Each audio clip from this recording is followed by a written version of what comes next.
Les taxis minibus au Kenya, connus sous le nom de matatu, sont un phénomène culturel du pays. Ils sont connus pour leurs graffitis et leur musique forte. Mais cet art pourrait bientôt disparaître car les régulateurs du transport du Kenya ont commencé à instaurer des mesures de répression, disant que la musique élevée et certains matériaux réfléchissants sont des risques pour la sécurité routière.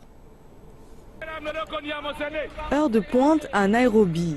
Pour la plupart des Kenyans, les matatus ont toujours été la meilleure option, car ils sont efficaces et pratiques dans un pays où la circulation est souvent congestionnée. Mais plus qu'un moyen de transport, il s'agit d'un symbole culturel. Des illustrations phénoménales qui envoient des messages de manière très créative. L'intérieur du véhicule est tout aussi accrocheur. De grands écrans, des enceintes à pleine puissance et le Wi-Fi gratuit. Le craft et la customisation d'un matatu sont très importants dans cette industrie. Plus tu customises ton véhicule, plus les clients paieront et les jeunes adorent ça. Et un jour, tu peux te faire plein d'argent si ton matatu est super customisé. Et les clients sont tout à fait d'accord. Premièrement, car ils sont très rapides. Deuxièmement, ils se chevauchent, donc vous n'êtes pas coincé dans la circulation. Et grâce à la musique, vous vous relaxez. Je préfère choisir ce matatu car le graffiti dessus me rend cool. Je suis cool, vous voyez. Mais derrière ce savoir-faire artistique se trouve une industrie multimillionnaire créée par des jeunes concepteurs créatifs. Kevin Muchiri, connu au Kenya sous l'alias de Kev's Auto, est l'un des fondateurs. Il est dans cette industrie depuis 5 ans.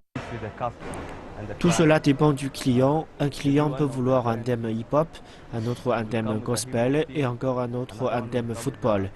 Vous vous asseyez et vous discutez du thème. Il s'agit d'un système complexe qui n'est pas si bon marché. La customisation d'un matatu peut prendre jusqu'à 2 mois. Pour obtenir un produit complet, le propriétaire doit débourser $10 000 américains. C'est un bon commerce. Il me permet de joindre le bout avec ma famille et d'autres choses que je fais. Par exemple, dans un mois, j'aurai 3 véhicules et je vais pouvoir gagner beaucoup d'argent, de 150 à 200 en fonction du client. Kevin gagne approximativement de 1500 à $2000 américains par mois, ce qui n'est pas mal pour un pays avec un fort taux de chômage. Ricky Choda est le directeur de cette industrie. Nous employons près de 200 personnes dans les départements des sièges, des coussins, des fenêtres et des cadres.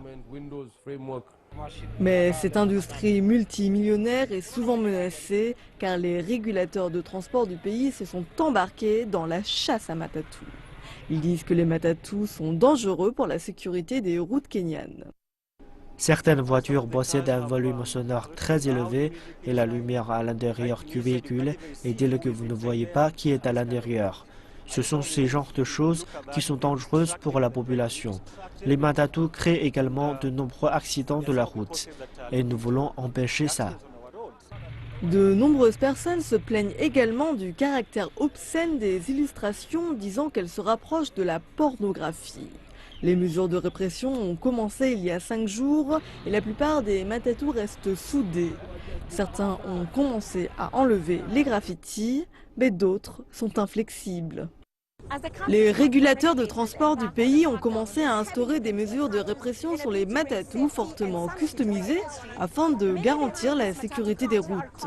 Les personnes qui se définissent par la culture du matatu cherchent un compromis pour maintenir la sécurité des routes tout en protégeant l'industrie créative afin de continuer à créer du talent et à fournir de nombreux emplois si nécessaire aux jeunes Kenyans.